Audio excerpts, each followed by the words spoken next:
Assalamualaikum warahmatullahi wabarakatuh. Masih stay di channel Titipane Gusti Official. Satreskrim Polres Blora meringkus 3 pelaku penganiayaan terhadap anggota perguruan pencaksilat Persaudaraan Setia Hati Terate, PSHT. Ketiganya masing-masing Nur Fazaz, inisial AP, dan DZ, yang masih di bawah umur, adalah anggota perguruan pencaksilat Pagar Nusa. Kapolres Blora AKBP Wiragadi Matama mengatakan, kasus penganiayaan itu bermula dari adanya pesan berantai WhatsApp dari salah satu anggota perguruan Pagar Nusa, yang telah mengaku menjadi korban perampasan oleh anggota PSHT. Tidak terima, anggota Pagar Nusa lalu berkumpul untuk mencari pelaku perampasan tersebut. Dari Randu Blatung, pelaku naik motor menuju ke Blora. Sempat muter-muter alun-alun mencari korban. Karena tidak ketemu, lalu pelaku menuju arah Cepu. Sampai di sekitar SPBU Jepon, pelaku melihat korban memakai kaos PSHT dan melakukan pengeroyokan dan perampasan, kata Wiraga saat gelar perkara di Mapolres Blora, Selasa, tanggal 23 November tahun 2021. Wiraga menyebut para pelaku merupakan warga Kecamatan Randu Blatung.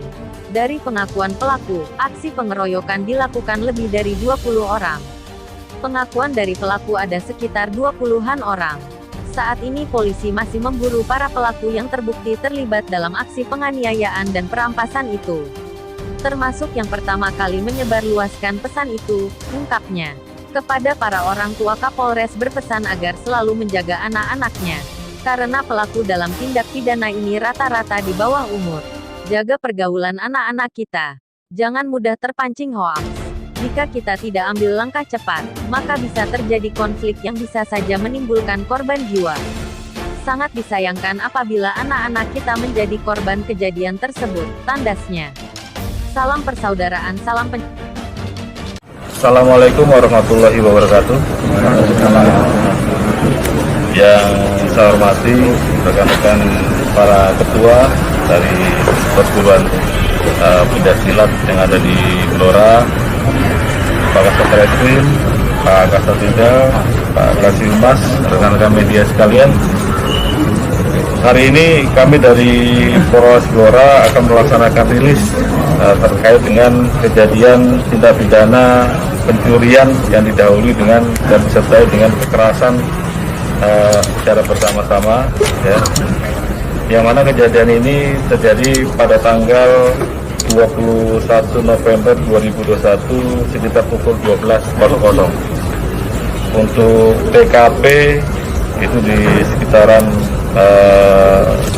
Kecamatan Jepon, ya, tepatnya di SPBU Jepon, ya, SPBU Jepon, ya. Untuk tersangka yang dapat kami amankan, yang pertama atas nama Nur Fazaz alias MS bin Sarmin, umur 18 tahun, untuk alamat di Desa Kutukan, Kecamatan Randu Blatung. Kemudian ada beberapa tersangka lagi yang berinisial ABH, umur masih di bawah umur, dan yang kedua juga masih di bawah umur, ya. Informasi dari tersangka ada sekitar 20 orang, ya, namun keterlibatannya masih kita dalami dan kita sedang melaksanakan pengejaran, ya, untuk tersangka. Jadi latar belakang kejadian ini itu berawal dari adanya informasi melalui pesan berantai WhatsApp yang sifatnya hoaks, ya. Ada informasi dari salah satu perguruan silat yang ada di Blora, ada jaketnya yang dirampas secara paksa, ya, oleh salah satu perguruan pencaksilat yang ada di Blora juga, ya. Informasi yang belum jelas ini tidak dikonfirmasi terlebih dahulu, kemudian langsung para tersangka yang sekitar jumlah 20 orang ini berkumpul di sekitar SPBU Randu Blatung, kemudian janjian kumpul di Blora, kemudian beberapa waktu berputar-putar mencari salah satu yang menurut informasi melakukan pengambilan paksa jaket perguruan pencaksilat ini tersebut. Ya, setelah dilakukan pencarian sekitar beberapa kali berputar-putar di alun-alun sampai kota Blora, akhirnya mereka sekitar sekitar pukul 12 waktu Indonesia Barat atau malam di daerah tepatnya di SPBU Depon. Ditemukanlah korban ini sedang menggunakan baju atau kaos berlogo salah satu juga perguruan pesilat yang dicari. Ya, akhirnya mereka balik, kemudian mengejar, terjadi pemukulan secara bersama-sama, kemudian kaos tersebut diambil paksa, kemudian mereka kabur atau melarikan diri karena dikejar oleh dibantu warga yang ada sekitar untuk menolong korban. Ya. Dari hasil informasi ini dari pihak Polsek maupun Polres bergerak cepat, alhamdulillah pada sekitar pukul siangnya tersangka dapat kita amankan beserta dengan barang bukti. Ya.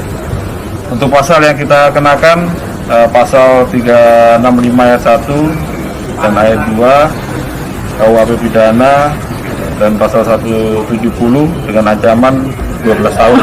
Ya. Untuk barang bukti yang dapat kita amankan, yang pertama kita sudah melaksanakan visum terhadap korban, kemudian 1 unit sepeda motor, 2 unit HP, 2 unit sepeda motor dan 2 unit HP, ya, yang sudah kita amankan. 1 masih berada di rumah korban. Kemudian untuk tersangka yang lain sedang kita laksanakan pencarian dan pengejaran untuk dapat kita keterangan, termasuk nanti orang atau pelaku yang sengaja mengedarkan pesan berantai hoax, itu akan kita pidanakan atau kita proses sesuai dengan hukum yang berlaku. Itu rekan-rekan sekalian yang dapat saya sampaikan. Pesan yang dapat saya sampaikan kepada masyarakat, tolong para orang tua untuk selalu menjaga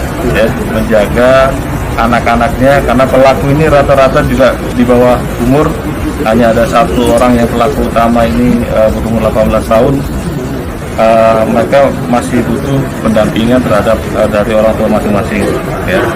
Tolong dijaga betul, kemudian disampaikan, jangan juga terpancing berita-berita yang tidak benar atau hoax yang efeknya bisa berakibat fatal. Rekan-rekan bisa bayangkan akibat kalau kita tidak, para ketua, kemudian imbasnya akan panjang, nanti akan saling melakukan perlawanan atau balas dendam dan sebagainya, yang padahal asal atau musababnya belum jelas, ya, itu masih berita hoax. Ya. Anda bisa melihat beberapa daerah sudah banyak kejadian, bahkan sampai merenggut korban jiwa. Ya. Apalagi kalau korban jiwa itu anak-anak kita sendiri, ya, sangat disayangkan, terutama Blora ini yang terkenal dengan kota yang penuh cinta kasih, damai dan sebagainya, dapat ternodai dengan akibat perbuatan-perbuatan yang tidak bertanggung jawab seperti yang dilakukan oleh para tersangka. Itu saya dapat sampaikan. Terima kasih. Wassalamualaikum warahmatullahi wabarakatuh.